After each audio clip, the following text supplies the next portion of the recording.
নমস্কার বন্ধুরা, তিয়াসার রেসিপিতে সকলকে স্বাগত জানাই। আজ আমি খুব সহজভাবে আপনাদের একটা মটন বিরিয়ানি রেসিপি তৈরি করে দেখাবো। খেতে খুবই সুস্বাদু হয় আর বানানো তো খুবই সহজ। তাহলে চলুন দেখে নেওয়া যাক রেসিপি। মটন বিরিয়ানি তৈরি করার জন্য প্রথমে আমি চালটাকে রেডি করে নিচ্ছি। তার জন্য একটা বড় পাত্রের মধ্যে নিয়েছি 500 গ্রাম পরিমাণ বাসমতি রাইস। চালটাকে আমি 2-3 বার জল বদলে বদলে একটু ভালো করে ধুয়ে নেব। চালের মধ্যে অনেক পাউডার দেওয়া থাকে, তাই চালটাকে ভালো করে ধুয়ে নিতে হবে। দেখতেই পাচ্ছেন বন্ধুরা, চালের জলটা দেখুন কতটা সাদা সাদা রয়েছে। তো দেখুন চালটাকে 2-3 বার ধোয়ার পর এইরকম একটা স্বচ্ছ জল বেরিয়ে এসেছে। ঠিক এরকম করে চালটাকে ধুয়ে নিতে হবে। তারপর আরও একটু ফ্রেশ জল দিয়ে চালটাকে এইভাবে ভিজিয়ে 30 মিনিট থেকে 1 ঘন্টা মতো রেখে দিতে হবে। এখানে আমি 500 মতো মাটন নিয়েছি। 500 গ্রাম চালের জন্য 500 গ্রাম মাটন নিয়েছি। এবার এই মাটনের মধ্যে দিয়ে দিচ্ছি পরিমাণ মতো নুন। 2 চামচ পরিমাণ নিয়েছি পেঁয়াজ বাটা, সেটা এর মধ্যে দিয়ে দিচ্ছি। আর দিয়ে দিচ্ছি 2 চামচ পরিমাণ আদা ও রসুনের পেস্ট। আদা ও রসুন একসঙ্গে করে বেটে রেখেছিলাম, সেটা দিয়ে দিলাম। এখানে আমি 2 চামচ পরিমাণ টক দই নিয়েছি, সেই টক দইটা এর মধ্যে দিয়ে দিচ্ছি। মধ্যে দিয়ে দিচ্ছি ছোট চামচের 1 চামচ পরিমাণ কাশ্মীরি লঙ্কার গুঁড়ো। এবার আমি এই সব কিছুকে মটনের সঙ্গে ভালো করে মাখিয়ে নিচ্ছি। 1 চামচ পরিমাণ কেওড়া জল দিয়ে দিচ্ছি। আর দিয়ে দিচ্ছি এই 1 চামচ পরিমাণ বিরিয়ানি মশলা, এটা হোমমেড বিরিয়ানি মশলা। তারপর আবারও সব কিছুকে ভালো করে মাখিয়ে নিচ্ছি। এবার এটাকে ঢাকা দিয়ে 1 থেকে 2 ঘন্টা মতো ফ্রিজে রেখে দিতে হবে। এবার আমি এখানে আলু নিয়েছি। 4টে মাঝারি সাইজের আলুর খোসা ছাড়িয়ে 2 ভাগে ভাগ করে নিয়েছি। এবার এই আলুটাকে নুন আর হলুদ দিয়ে ভালো করে মাখিয়ে নিচ্ছি। এই হলুদটা দেওয়ার কারণে আলুর মধ্যে একটা সুন্দর কালার আসবে। তো দেখুন আলুটাকে নুন আর হলুদ দিয়ে খুব ভালো করে মিশিয়ে নিয়েছি। এবার এটাকে এক সাইডে রেখে দিচ্ছি। একটা মিডিয়াম সাইজের পেঁয়াজকে এরকম একটু সরু সরু আর লম্বা করে কেটে নিয়েছি। এটা দিয়ে বেরেস্তাটা তৈরি করে নেব। এবার আমি একটা বাটির মধ্যে 1/2 কাপ মতো উষ্ণ গরম দুধ নিয়েছি। এবার এই দুধের মধ্যে দিয়ে দিচ্ছি 1 চামচ পরিমাণ কেওড়া ওয়াটার, 1 চামচ দিয়ে দিচ্ছি রোজ ওয়াটার, সামান্য পরিমাণে একটু ফুড কালার দিয়ে দিচ্ছি, আর এর মধ্যে 3-4 ড্রপ মতো মিঠা আতর দিয়ে দিচ্ছি।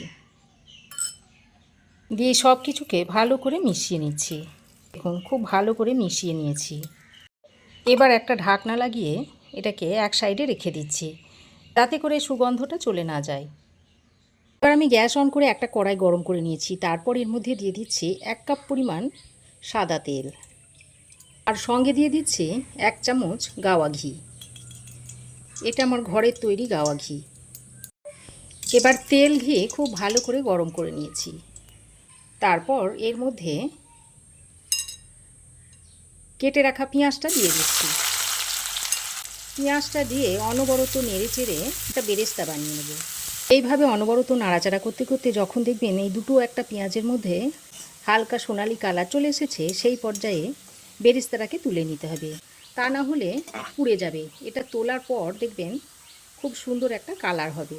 তো বেরেস্তাটাকে আমি তেল থেকে ছেঁকে তুলে নিচ্ছি।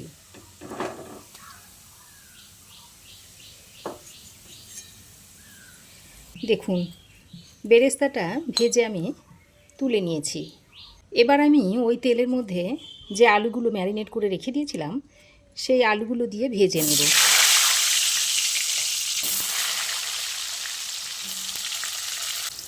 এবার আলুগুলোকে ভালো করে নেড়ে চেড়ে একটু লাল লাল করে ভেজে নিতে হবে। আর বিরিয়ানিতে আলু যদি একটু লাল লাল করে ভেজে দেওয়া হয়, দেখতেও যেমন সুন্দর লাগে, খেতেও কিন্তু খুবই সুস্বাদু হয়। তো দেখুন বন্ধুরা, আলুটাকে আমি এরকম লাল লাল করে ভেজে নিয়েছি। এবার এই আলুটাকে তেল থেকে ছেঁকে তুলে নিচ্ছি।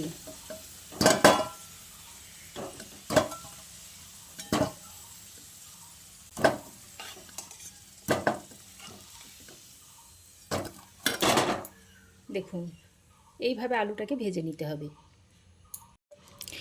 আলু ভেজে তুলে নিয়ে এবার আমি ওই তেলের মধ্যে দিয়ে দিচ্ছি গরম মশলা।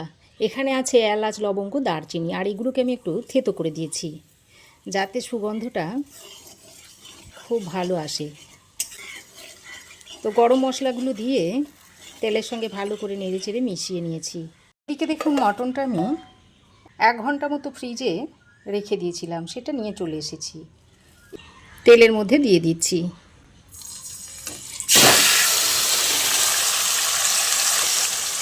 মটনটা দিয়ে এবার খুব ভালো করে কষিয়ে নিতে হবে।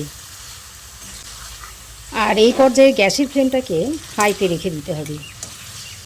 লো ফ্লেমে যদি মটনটাকে কষা হয় তাহলে এর থেকে জল ছেড়ে দেবে আর ভালো করে কষানো হবে না। তো দেখুন হাই ফ্লেমে প্রায় 10 মিনিট মতো আমি মটনটাকে কষিয়ে নিয়েছি। আর দেখুন মটনটা বেশ ভাজা ভাজাও হয়ে গেছে আর খুব সুন্দর কষানো হয়েছে। এবার আমি এর মধ্যে ভেজে রাখা আলুগুলোকে দিয়ে দিচ্ছি। আলুগুলো দিয়ে মটনের সঙ্গে ভালো করে মিশিয়ে নিচ্ছি। এবার আমি এর মধ্যে দিয়ে দিচ্ছি 1 চামচ পরিমাণ জিরে গুঁড়ো, 1.5 চামচ পরিমাণ দিয়ে দিচ্ছি ধনে গুঁড়ো, আর দিয়ে দিচ্ছি একটু গোলমরিচের গুঁড়ো 1 চামচ পরিমাণ দিয়ে দিলাম, আর সামান্য পরিমাণে একটু ঝাল লঙ্কার গুঁড়ো দিয়ে দিচ্ছি। এবার সব কিছুকে আবারও ভালো করে কষিয়ে নিচ্ছি। তো খুব ভালো করে কষিয়ে নিয়ে এবার আমি এর মধ্যে দিয়ে দিচ্ছি অল্প পরিমাণে একটু জল। তারপর জলটা দিয়ে মটনের সঙ্গে খুব ভালো করে মিশিয়ে নিচ্ছি। তো দেখুন খুব ভালো করে মিশিয়ে নিয়ে এবার আমি একটা ঢাকনা লাগিয়ে মিডিয়াম ফ্লেমে 15 মিনিট মতো রান্না করে নেব। তো দেখুন আরও 10-15 মিনিট আমি মিডিয়াম ফ্লেমে রান্না করে নিয়েছি। আর আলুটা দেখুন সুন্দর সেদ্ধ, আর আলু দেখুন খুব ভালোভাবে সেদ্ধ হয়ে গেছে। এবার আমি এই আলুগুলোকে তুলে নিচ্ছি।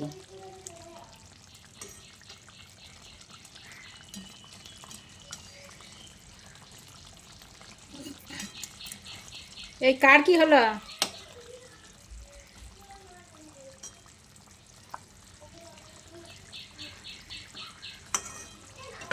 আচ্ছা,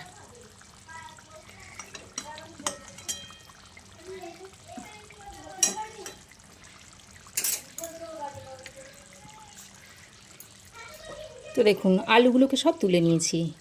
এই পর্যায়ে আলুগুলো তুলে যদি না নেওয়া হয় তাহলে আলুগুলো একদম গলে যাবে।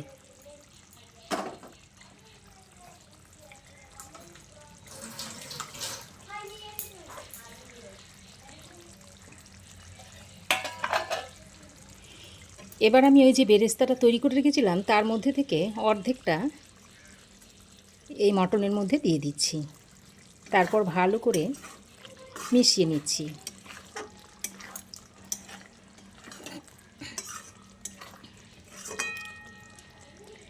মটন দেখুন মোটামুটি সেদ্ধ হয়ে গেছে।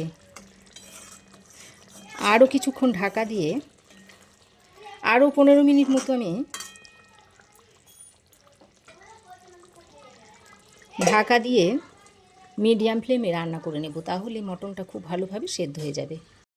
আর এই পর্যায়ে আপনারা প্রেসার কুকারে দিয়েও সেদ্ধটা করে নিতে পারেন, তবে আমি কড়াইতেই করে নিচ্ছি। এদিকে আমি একটা বড় ডেকচির মধ্যে এই 1.5 লিটার মতো জল দিয়ে দিয়েছি। এবার আমি এই জলের মধ্যে দিয়ে দিচ্ছি গোটা গরম মশলা। এর মধ্যে আছে এলাচ, লবঙ্গ, দারচিনি, আর এলাচগুলোকে একটু ফাটিয়ে দিয়েছি যাতে ফ্লেভারটা জলের সঙ্গে ভালোভাবে মিশে যায়। বড় চামচের 1 চামচ পরিমাণ দিয়ে দিচ্ছি নুন। ভাতটা যাতে ঝরঝরে হয় সেজন্য দিয়ে দিচ্ছি 1 চামচ পরিমাণ সাদা তেল।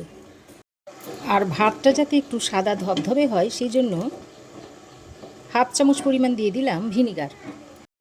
এবার একটা ঢাকনা লাগিয়ে দিচ্ছি যাতে তাড়াতাড়ি জলটা ফুটে যায়। দেখুন ঢাকা দিয়ে মটনটাকে আমি আরও 15 মিনিট মতো মিডিয়াম ফ্লেমে রান্না করে নিয়েছি। আর মটন দেখুন খুব সুন্দর সেদ্ধ হয়ে গেছে। এবার মটনটাকে নামিয়ে নেব। দেখুন জল খুব ভালোভাবে ফুটে উঠেছে। এদিকে দেখুন, যে চালটাকে আমি আধ ঘন্টা জলে ভিজিয়ে রেখে দিয়েছিলাম, এই চালটা আমি জল ছেঁকে নিয়ে নিয়েছি। এখন আমি এই চালটাকে জলের মধ্যে দিয়ে দিচ্ছি।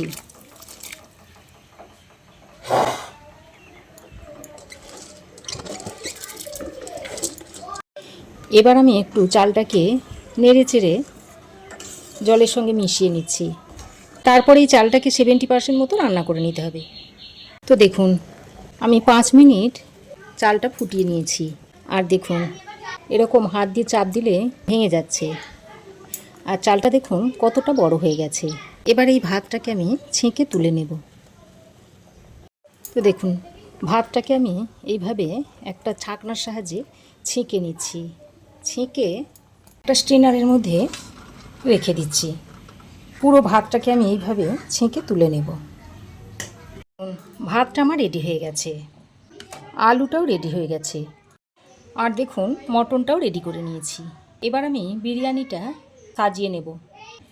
পেঁয়াজ বেরেস্তাটা নিয়ে নিয়েছি, আর যে মিশ্রণটা তৈরি করেছিলাম সেটাও নিয়ে নিয়েছি। বিরিয়ানিটাকে দমে বসাবো, তার জন্য একটা বড় ডেকচি নিয়েছি। এবার এই ডেকচির মধ্যে দিয়ে দিচ্ছি সাদা তেল, আর দিয়ে দিচ্ছি 1 চামচ পরিমাণ ঘি। এবার এই ঘি আর সাদা তেলটা ডেকচির গায়ে ভালো করে লাগিয়ে নিতে হবে।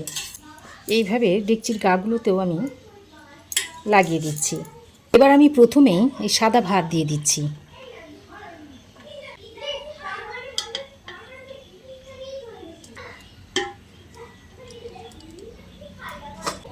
তারপর ভাতটাকে এইভাবে ছড়িয়ে দিচ্ছি। এবার আমি যে আলুগুলো তুলে রেখেছিলাম সেই আলুগুলো এইভাবে সাজিয়ে দিচ্ছি ভাতের উপরে।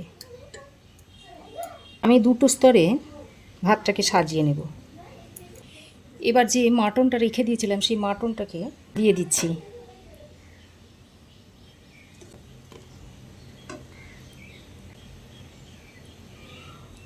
মাটনটাকে এইভাবে দিয়ে দেব। এবার যে উপরে তেলটা রয়েছে কে বলে রোগন জোশ। এই রোগন জোশটাকে আমি এর মধ্যে ঢেলে নিচ্ছি, আর এই গ্রেভিটাকে দিয়ে দিচ্ছি।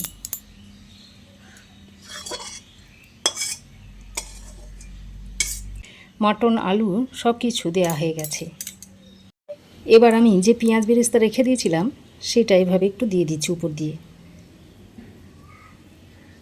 বাকিটা রেখে দিচ্ছি, পরে দেব।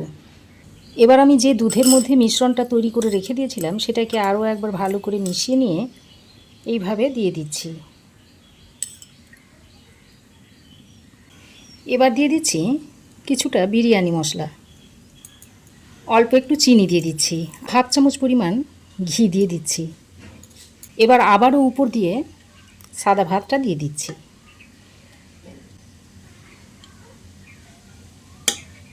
তো দেখুন, সব ভাতটাই দিয়ে দিয়েছি। আর বাকি যে বেরেস্তাটা ছিল সেটা দিয়ে দিচ্ছি। আবারও একটু বিরিয়ানি মশলা দিয়ে দিচ্ছি। দুধে যেটা মিশিয়ে রেখে দিয়েছিলাম সেটা দিয়ে দিচ্ছি।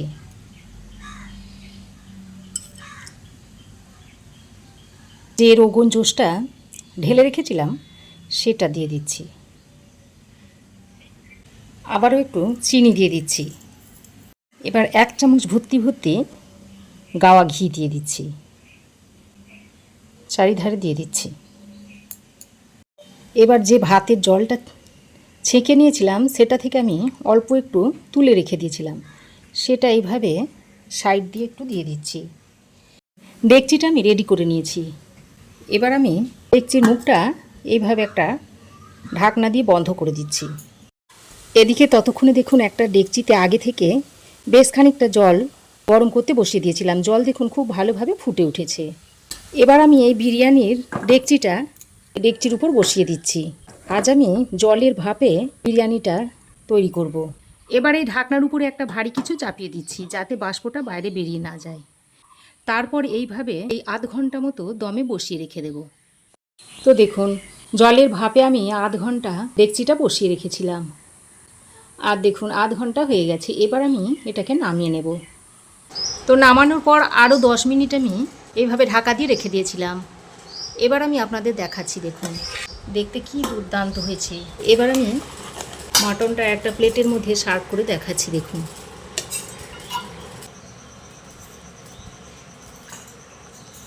দেখুন কতটা ঝরঝরে হয়েছে ভাতটা, আর একটার গায়ে একটা কিন্তু লেগেও যাচ্ছে না। আর দেখুন বিরিয়ানিটা জলের ভাপে তৈরি করার জন্য একটুও কিন্তু লেগে যায়নি বা একটুও পোড়া লাগেনি। তাহলে দেখলেন তো বন্ধুরা কত সহজভাবে মটন বিরিয়ানিটা তৈরি করে নিলাম। তো রেসিপি কেমন লাগলো অবশ্যই একটা কমেন্ট করে জানাবেন। ভালো লাগলে একটা লাইক ও শেয়ার করবেন। পাশে থাকা বেল আইকনটা অবশ্যই প্রেস করে দেবেন। আর আমার চ্যানেলে যদি নতুন হয়ে থাকেন তো প্লিজ চ্যানেলটাকে সাবস্ক্রাইব করার অনুরোধ রইল। আজ এ পর্যন্তই। আবার দেখা হবে নতুন কোনো রেসিপি নিয়ে নেক্সট এপিসোডে। সে পর্যন্ত ভালো থাকবেন, সুস্থ থাকবেন। ধন্যবাদ।